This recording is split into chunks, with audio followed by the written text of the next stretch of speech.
Welcome to Taiwan Talks. I'm Rath Wang. With the UK becoming the newest member of the CPTPP, we look at Taiwan's bid in joining the region's largest trade pacts. Joining us today are Huang Kwei-bo, Associate Professor of Diplomacy at National Chengchi University.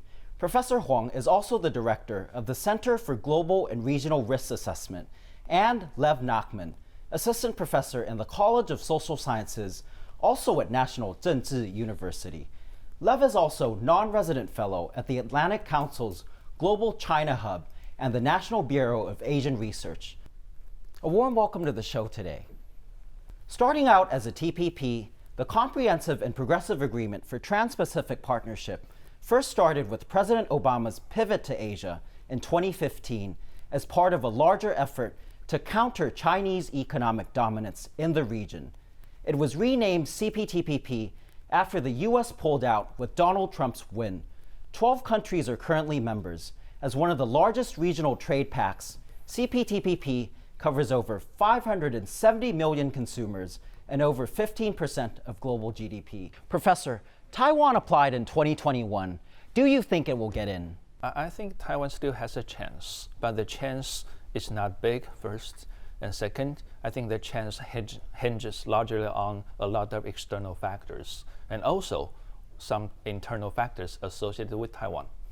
What are those possible external factors? For example, the will of the parties already in CPTPP. We haven't seen a general will or general support for Taiwan's participation within the CPTPP. Of course, we have seen some.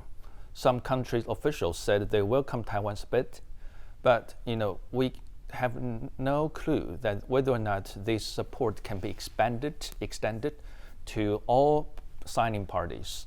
Not to mention the rule of the CPTPP is, Taiwan or any other new members needs the consensus of all signing parties in order to get in. So these external factors is very important. And second, when Taiwan is preparing for joining the CPTPP, Taiwan needs to start or launch some substantial consultations with all parties of the CPTPP as to how Taiwan is going to reduce its tariffs in order to meet the rules, fit in the rules and regulations of the CPTPP already consulted and decided by the 12 member states. And also, Taiwan needs to guarantee to these existing parties that Taiwan is going to move on to achieve the goal of total free trade and so on when Taiwan is allowed to join. So these promises or guarantees made by Taiwan are also important and will be examined in the near future. And also, there are some internal factors in Taiwan. For example, I have no clue whether or not Taiwan has been ready for joining the CPTPP or any large-scale regional economic cooperation pact. Because first, Taiwan hasn't been very open economically. For example, the most important economic pact signed by Taiwan with one of the major trade partners is ECFA, Economic Cooperation Framework Agreement, signed in 2010 with China, between Taiwan and mainland China. And that's it. And it's still a framework agreement which hasn't been fully implemented. Also, I have no clue whether or not most of these major industries in Taiwan have been ready for this open and free competition when Taiwan joins the CPTPP. Indeed, you're saying there needs to be more conversation between businesses and the government. Business and government. I know there have been some dialogues between the government and the business going on. However, the government itself needs to do more in terms of harmonization of the rules and regulation that meets the needs and demands of the CPTPP. And such harmonization, to me, has been a very slow process in Taiwan. And also, I think a big factor I think we're going to discuss it later, is the factor of Beijing, mainland China. Because mainland China hasn't been assigning parties of the CPTPP. However, it has some sway on the existing parties within the CPTPP as to whether or not Taiwan can be allowed to join the CPTPP. The PRC applied about a week before Taiwan did in 2021. What do you think's behind this motive, since it was a U.S.-led pact in the beginning? Right. So there's kind of two symbolic signals that China is able to send by applying for the CPTPP. The first is obviously to fill the shoes of the United States. Since Donald Trump pulled out of the United States' own trade accord, it really sort of left a big vacancy for a major economic powerhouse like the PRC to try to step in, even though the original intent of the TPP was to try to counter China's economic sway over the global economy. But by applying, it really sends a signal, especially to the United States, that China is going to step in where the United States failed to protect kind of global economic interests during the Trump administration. The second symbolic kind of move by China is to be able to counter Taiwan's ability to get into the CPTPP. By China applying, that means that it most certainly is going to say that if you want China into the CPTPP, then we are not okay with Taiwan joining the CPTPP. Now, that's going to put a very difficult decision for a lot of countries who are trying to strike some sort of balance between supporting Taiwan while also maintaining their economic relationship with China. Even though for many countries, I think the idea of having China join this kind of trade agreement is very attractive, because the original intent of the TPP when Barack Obama first designed it was to try to eventually bring China in with the hope of being able to push for some amount of economic reform. But with the United States no longer there, it really sort of creates a difficult position for countries and how they ought to approach China joining this kind of trade pact. But when it comes to whether or not Taiwan will be able to get in, it most certainly, China is going to either pose it as us or them, or worst case scenario, if Taiwan is allowed into the CPTPP for many countries, I think there will most certainly be economic punishments from China to these countries, which only makes Taiwan's bid into the CPTPP, even if it does have every right to apply, a very difficult process. Indeed, how much of a motivating factor do you feel Taiwan is for China to apply? Most certainly a big one, because without the United States as Taiwan's biggest ally there, it makes China's ability to block Taiwan's access to these major multilateral economic trade agreements much easier. But if you feel that, say, Taiwan did not give its intent of applying, would China have applied? There's a good chance China would have applied anyway, again, to signal that it's able to sort of step in where the United States has failed, which the United States pulling out of its own trade agreement really looked like an economic failure on behalf of the Trump's economic policy. And by China being able to step in, it still was a significant symbolic victory regardless of Taiwan's application. Complications from Beijing, indeed. Kwei-bo, the Chinese Ministry of Foreign Affairs spokesman mentioned that Taiwan would not be able to join any international organizations in an official capacity. What do you think he meant by that? That's a long-standing position upheld by the Beijing authorities since, say, 1949. So I'm not surprised at all. But do you think it's a response to CPTPP? I think his response is made to every international government organizations whose membership are based on sovereignty and sovereign memberships or sovereign governments. So my point is, for Beijing, it is impossible for them to agree that Taiwan will be able to join any major intergovernmental organizations as long as Taiwan is not seen as part of the PRC, and as long as Taiwan act as a sovereign independent government. But what's the difference here?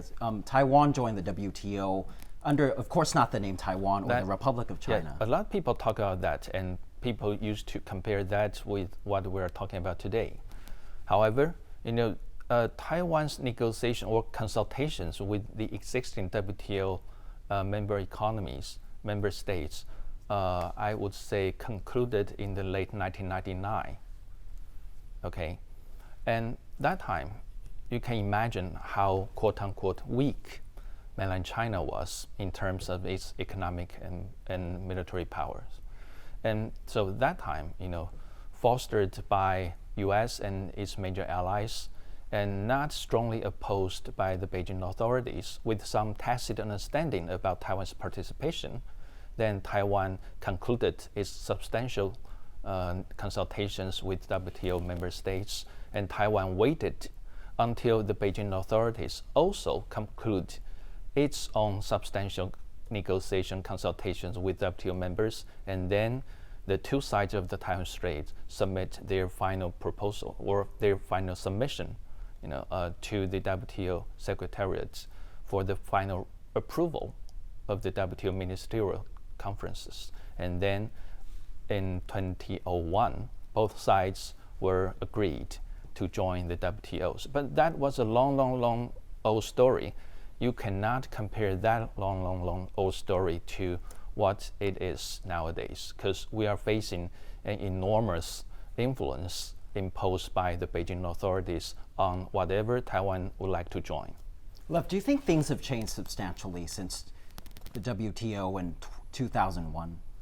Well, it's not only a matter of China becoming a major economic leader in a way that it was not back then, but it's also, we know that when the KMT is in power in Taiwan, that China allows Taiwan to have more agency internationally. And when the DPP is in power, then China constrains Taiwan's ability to participate in international organizations. So that's also a really important factor to keep in mind here. So that's vis-a-vis accepting the one China policy. Not even just accepting the one China policy, because even when the KMT is in power, Taiwan is not able to formally join. It's still limited participation, but even that very limited participation is not granted when the DPP is in power. If I may add to that, actually, since roughly mid-2000, the U.S. suggests Taiwan that Taiwan's participation be called as meaningful participation. So the word meaningful is very flexible, because you can say, okay, this way for Taiwan to participate is meaningful, as long as Taiwan can make some concrete contribution without official titles. In this case, do you feel it's meaningful participation? As I said, that is a very flexible interpretation. As long as Taipei accepts it, Washington thinks that's okay, and Beijing does not oppose, then you can see this meaningful participation would work. So that happens to the case of Taiwan's participation in the World Health Assembly in the capacity of an observer under the title Chinese Taipei. But in terms of support, we've seen Japan, the UK come out to voice their support for Taiwan's participation. How effective do you feel that would be? So we've definitely seen some members from the UK and some members from Japan voice support. I would hesitate to say that the UK and Japan are fully in favor of Taiwan's participation, only because that feels almost like an overstatement. As much as I think it's wonderful that there are certain members coming out in support of Taiwan's participation, you still have people from the UK and Japan especially also welcoming China's participation. And naturally, if they're going to voice their support for Taiwan, then they have to understand that that is a really tall order that they're trying to have to accommodate both Taiwan and China into the CPTPP. That being said, it is really important that you have people from these major players within the CPTPP voicing their support for Taiwan. Like Kwei-bo said, you still need every single member of the CPTPP to approve of any new country's membership. But by having people from the UK and Japan voice support for Taiwan, I do think that is an important positive step for Taiwan. A good start. It is a good start. It is not the end all yet, but it is a good start. We've also heard President Tsai tell the Canadian parliamentary delegation that Taiwan is ready to join the CPTPP. 台湾和加拿大在经济领域具有高度的互补性，加拿大也是 CPTPP 中非常重要的成员。我们希望加拿大能够支持台湾加入 CPTPP。台湾已经做好准备，共同遵守高标准的国际贸易规范，一起创造更大的成长及繁荣。Professor, could Canada actually convince more members of the TPPP?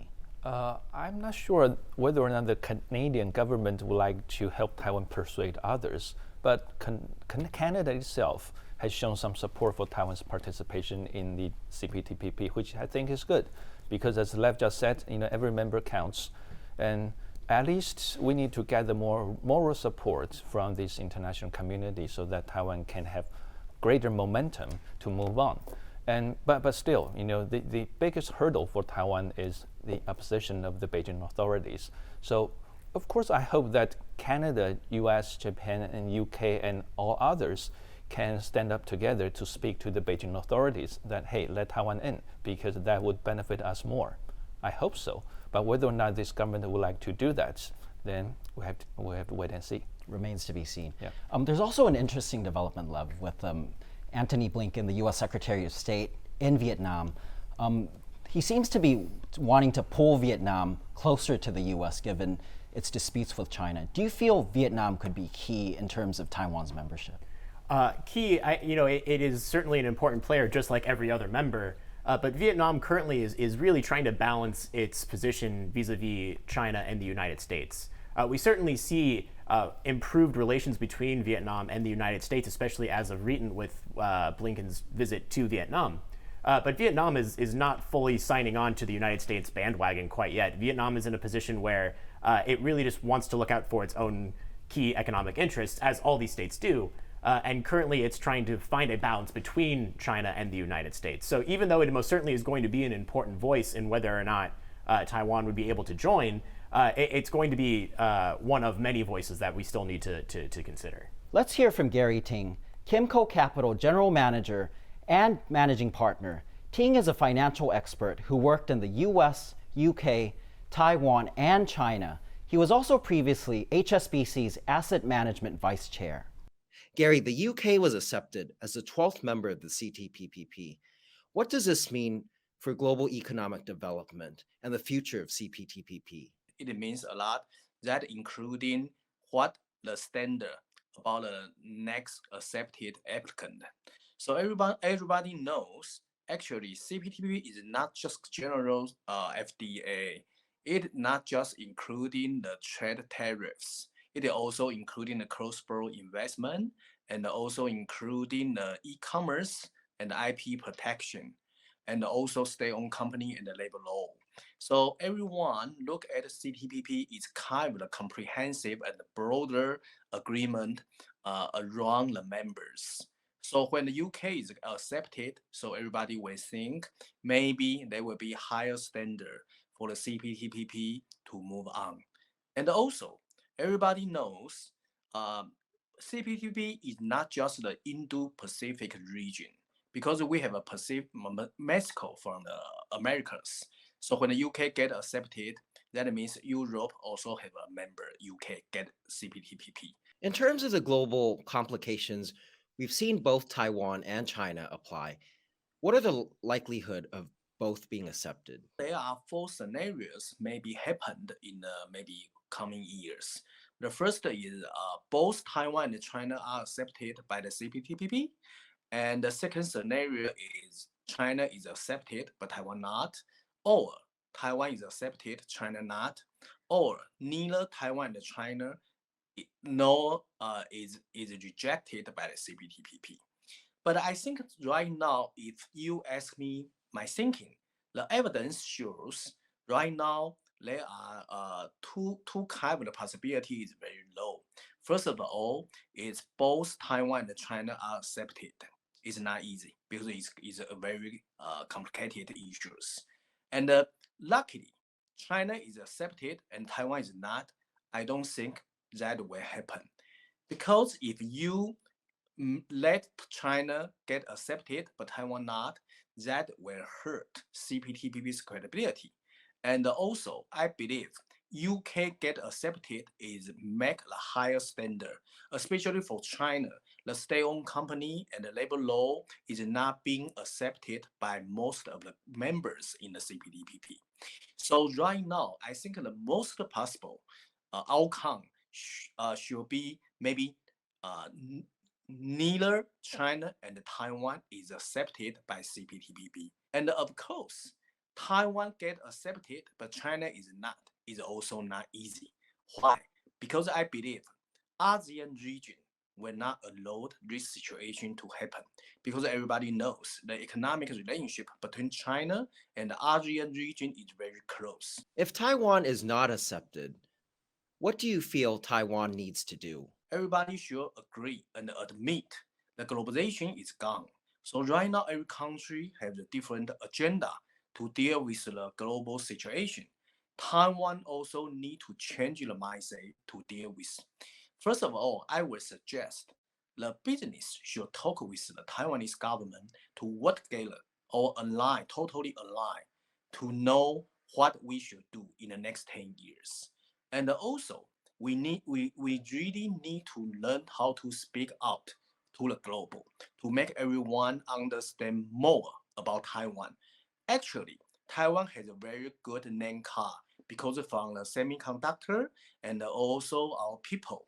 So I think if we can find the best way to speak out and make every country understand more about what Taiwan's strengths, that would be a good opportunity for Taiwan to deal with the new situation.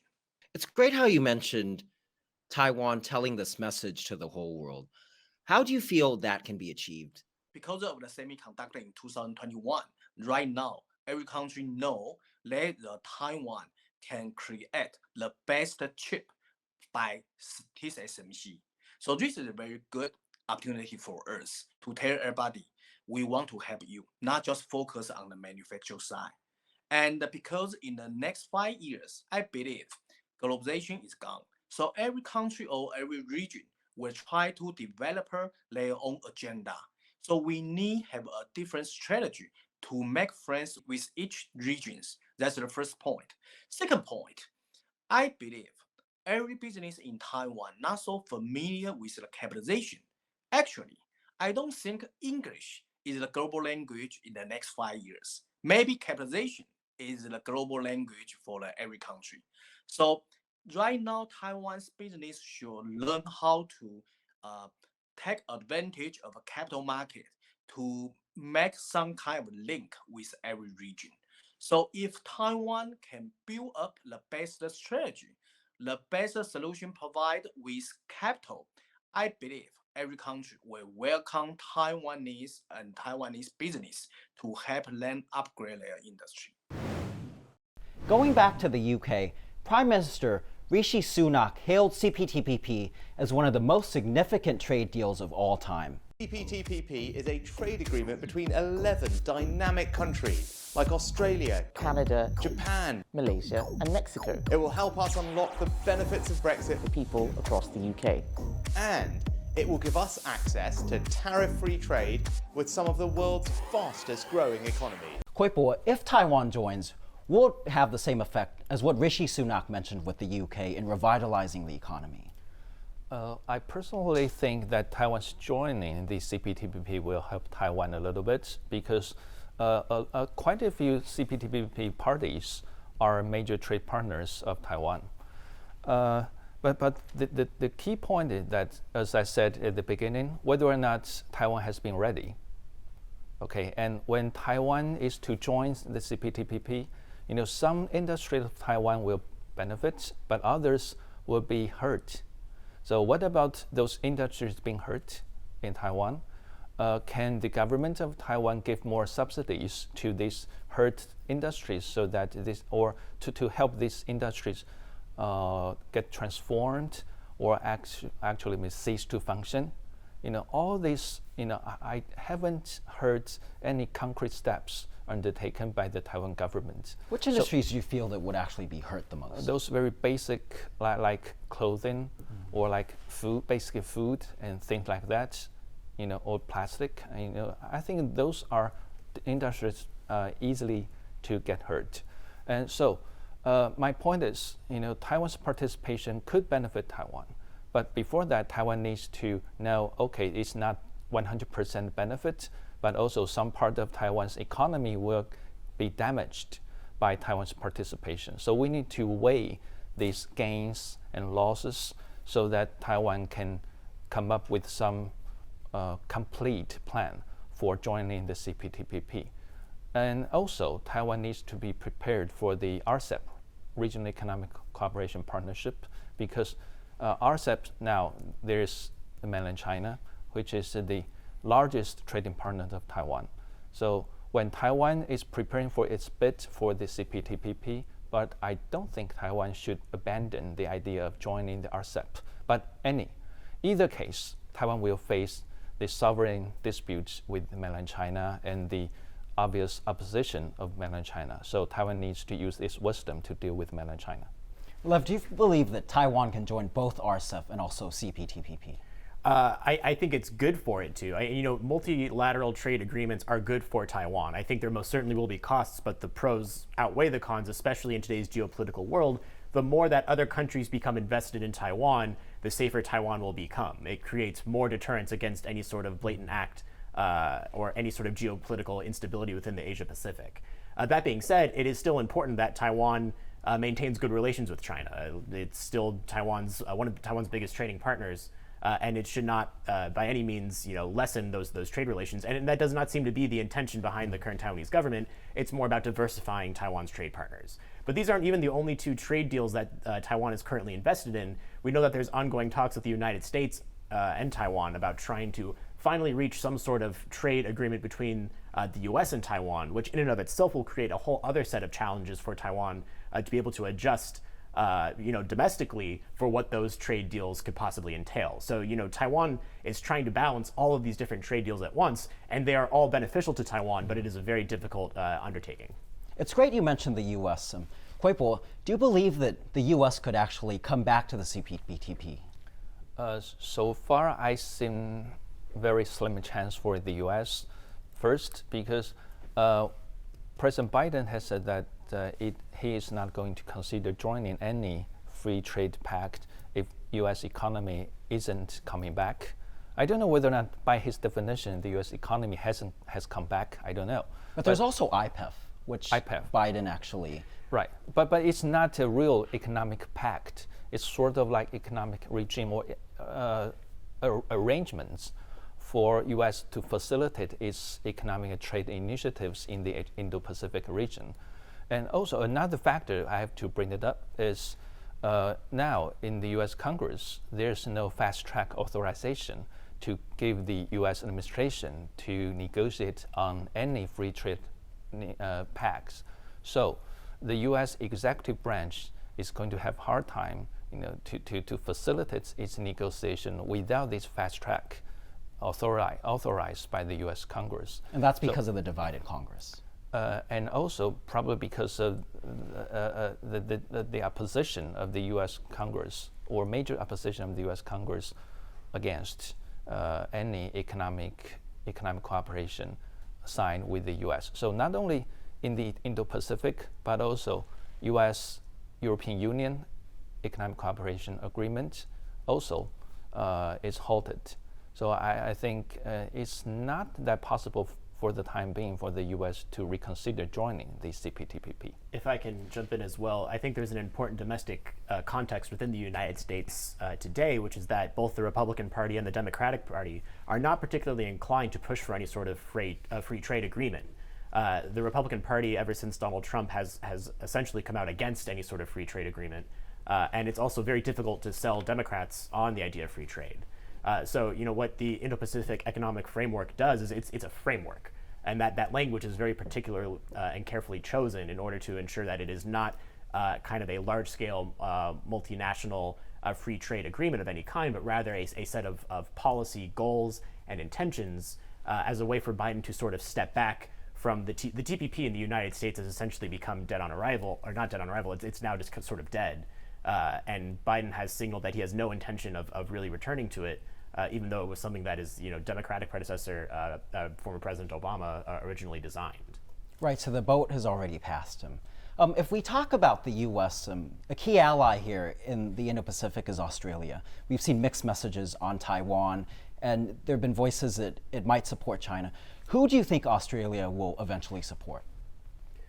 I think it's a matter of what is Australia's own core economic interests. Again, all these countries, when it comes to economics, they're trying to figure out what benefits their economies the most. And Australia is a good example of a country that is trying to very carefully hedge itself between the United States and China. You have voices within Australia's own politics that are supporting both Taiwan and China, but when it comes to an economic agreement, at the end of the day, I think Australia is going to voice its support for whoever benefits Australia the most. Which at the moment is China.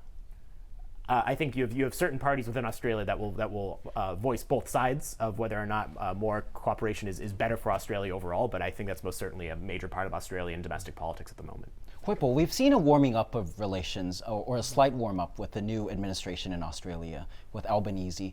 Do you feel that China's charm offensive is working there? I have no clue whether or not China's charm offensive has been working on Australia. However, I do sense that this current Albanese administration has tried very hard to improve its economic ties with mainland China. And that is why I think in one of Albanese's statements about the CPTPP and Taiwan, I think he implied that Taiwan's bid needs to wait for a few months or a few years until mainland China's attitudes has been clear. That's not his original text, but I think that's what he implied. Okay, so I think in general, the Australian government is in support of Taiwan's bid for the CPTPP. But in terms of real actions undertaken by Australia, I think Australia will be very cautious of its move in support of Taiwan, but causing some opposition or some negative feedbacks from the Beijing authorities. Lev, what will it take for Beijing to support Taiwan? Oh, I don't think Beijing is going to support Taiwan in any of these endeavors, especially if the DPP is the ruling party in Taiwan. I think that's really why you need global support from all of these different major allies in order for Taiwan to successfully be able to meaningfully participate in these economic frameworks. And one of the challenges with the United States not being a part of the CPTPP is that is one of Taiwan's biggest and most important allies for being able to find agency within these economic agreements. And so when the United States is not present, it really hurts Taiwan's ability to join these sort of economic agreements. But do you feel that it could push its allies, like say there's Australia and there Canada, the UK, staunch US allies to help Taiwan? It most certainly can, and the United States should, but whether or not it's going to do so for a trade deal that the United States is not part of, it's not going to. And apart from Taiwan and China, we've seen Ecuador, Costa Rica, Uruguay also apply. Who do you think will join first?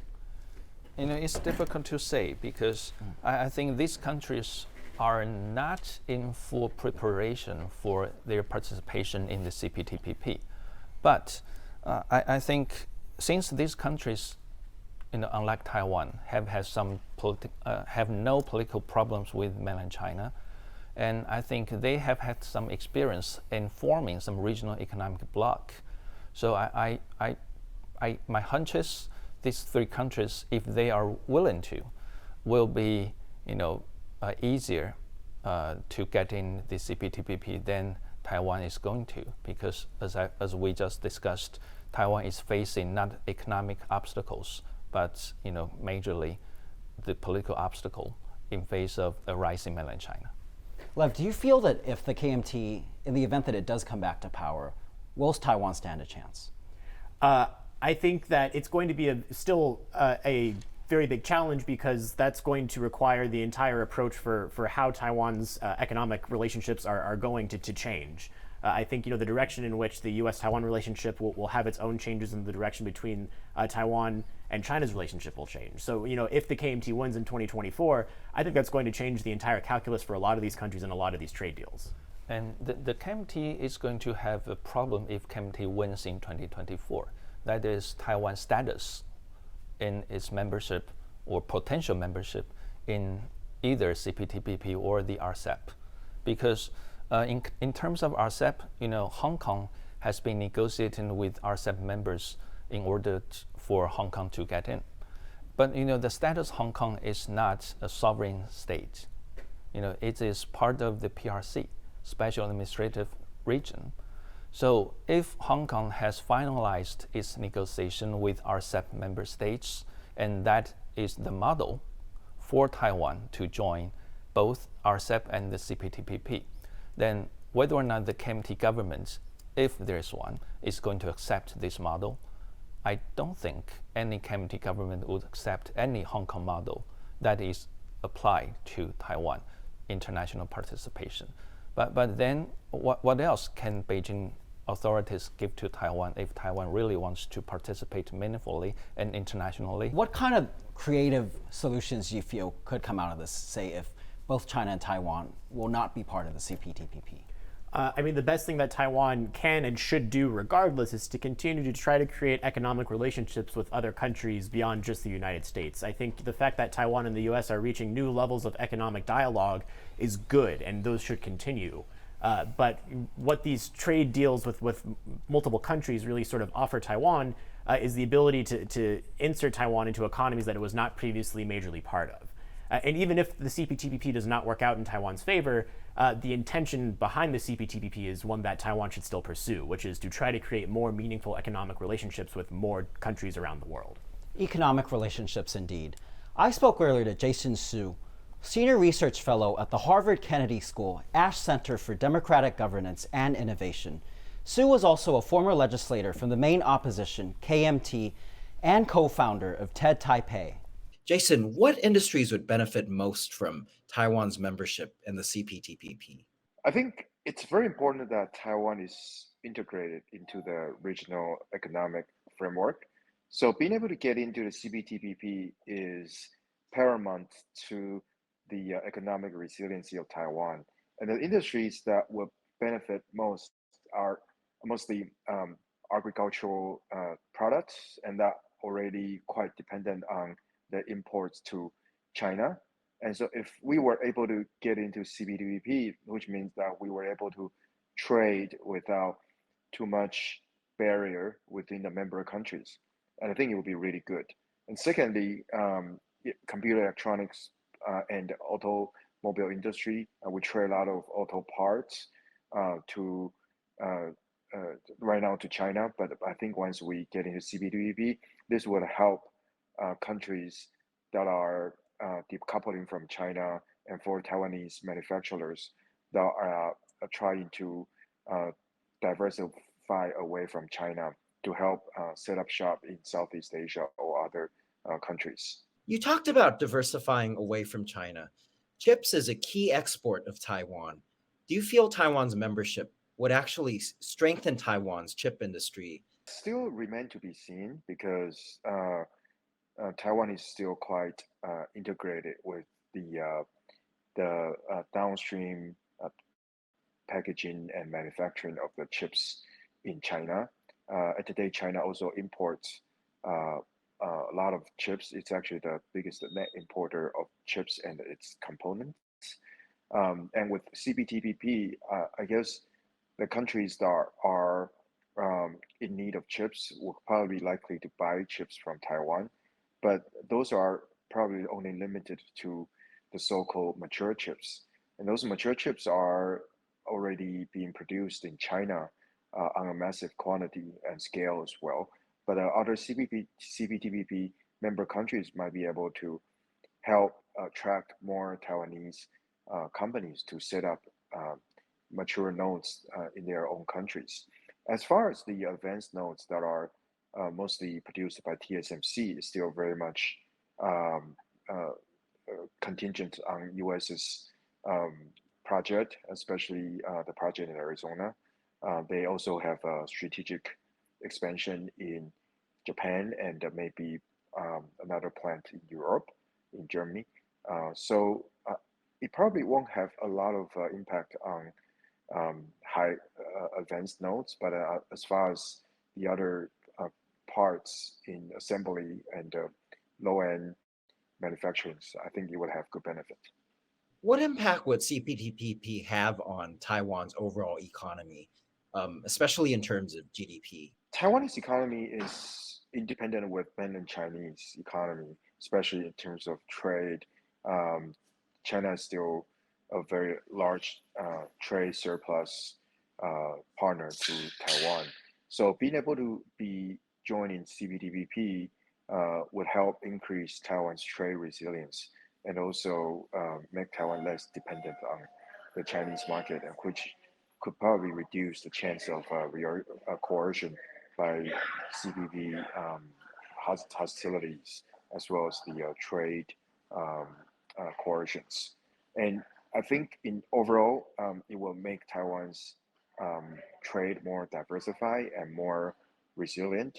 And also, there are parts and items that have trade barriers, such as computer parts or other things that are not so competitive in terms of the trade barrier and tariffs. And once those are lifted within the CPTPP, I think we will see a lot of more increase in competitiveness and as well as the revenue for the Taiwan manufacturers. But in terms of overall GDP growth, do you feel there could be a large increase, or do you feel it is actually limited? It's more a strategic move. It's hard to predict the increase with the CPTPP, but I think we'll have to see how countries implement the initiatives in correspondence to Taiwan's admission, and if Taiwan does join, and how countries will develop strategic relations with Taiwan. And I think this will not come in a very large scale. It might come in a different sets of stages. So we have to see. Jason, setting aside the economic impact, do you feel this move, Taiwan's membership, would actually help Taiwan in terms of partnering with more countries given the rising threat from China? It is definitely helping Taiwan to be more resilient in trade and economy. And as I suggested it before, that Taiwan's economy right now is still dependent on exports to China. So it's important that we are integrated into a regional framework. And it's also sending a signal to the global community that Taiwan is not isolated, that we have the ability to also work collaboratively with other countries. And in the long run, I think it will definitely increase Taiwan's visibility internationally. Hello, I'm Rath Wang. If you liked our show, please search for us on YouTube, give us a thumbs up, and hit subscribe to our channel. Feel free to leave us any feedback in the comment section. As we can see here, nearly 70% of the world's advanced chips and electronics are made in Taiwan. The country has a massive leverage over the world's chips. Professor, will Taiwan's chip edge actually make countries want to support Taiwan? It's very difficult to judge because I know some people think that Taiwan's chip helped Taiwan gain some advantage in international bargaining, especially Taiwan's participation in some international organizations or participation in some major international events. But the chips, especially the industry, the markets are so complicated that we probably cannot be so optimistic. My reason is very simple. Yes, Taiwan chips, give Taiwan a big hedge on a lot of things. However, what about Taiwan's potential competitors, say South Korea, say Japan? Whether or not South Korea and Japan would like to see a booming and increasingly stronger Taiwan's chip industry that actually overshadow their own industries, chips industries, I doubt. So that's why I said it's very difficult to say that Taiwan's chip will help Taiwan gain some advantage over this, bargaining on Taiwan's participation in the CPTPP or other regional economic pact. But Taiwan needs to keep its chip industry and science technology as advanced as possible so that Taiwan will be seen as a very important or vital contributor to regional economy in terms of ICT. Lev, there also seems to be countries within the CPTPP where, say, Malaysia relies heavily on Taiwanese technology, or as Kwei-bo mentioned, Japan's and Korea's. Do you feel these countries would want to leverage on Taiwan's advantage? I think that, like Kwei-bo said, the chips industry is Taiwan's biggest advantage when it comes to the global economy. And Taiwan needs to leverage that advantage as much as it possibly can. But the chips industry alone is not enough for it to join a big multilateral trade agreement like the CPTPP. And countries are going to want to trade with Taiwan for its chips, regardless of its CPTPP membership. Really, it's a point for Taiwan that it, on one hand, needs to make sure that it is maintaining its market advantage with its semiconductor industry, while also making sure that it is also looking at other industries that are key components of the CPTPP in order to make it attractive for these kinds of trade agreements. In other words, chips alone will not get Taiwan into the CPTPP. What industries do you feel that Taiwan could actually attract and leverage? So things like agriculture, food supplies, some of the other industries that, say, like the UK has also really been in negotiations with. One of the biggest challenges that the UK faced and pushback domestically that it saw was with its own agriculture industries. The fact that a lot of these farmers would be losing money from these trade deals, and that's the kind of thing that Taiwan needs to be focused on, especially with things like a trade deal with the United States. Taiwan's fishing industry, which is still on the United States' human rights violations list, is something that Taiwan needs to also domestically focus on if it's going to approach these kinds of big trade deals. Taiwan's largest trading partner is still China. Although the U.S. is second, China and Hong Kong combined make up almost 30%. But you can also see here that half of the chart are CPTPP members. Kwei-bo, with this in mind, do you feel that Taiwan can diversify its markets out of China by joining CPTPP? My answer to the question would be yes, given the precondition, that is, if mainland China is not included within the CPTPP and Taiwan can be allowed to join, then I think yes, Taiwan can diversify, when it participates in the CPTPP. But since now, I think, one of the likely scenarios is that both mainland China and Taiwan would be allowed to join the CPTPP. That's a better scenario for Taiwan already. So, if mainland China is in, then I doubt, Taiwan can rely on the CPTPP to diversify its international markets. When mainland China and Hong Kong together has accounted for roughly 40% of Taiwan's total external exports every year. And also, I would like to point out that within the CPTPP signatory parties, those ASEAN members seems to be enjoying the economic surplus with mainland China. And Australia's economic relations with mainland China is improving. And Japan's and South Korea's economic trade connections with mainland China are also robust, which constitutes probably one of the most important pillars for their respective economic development.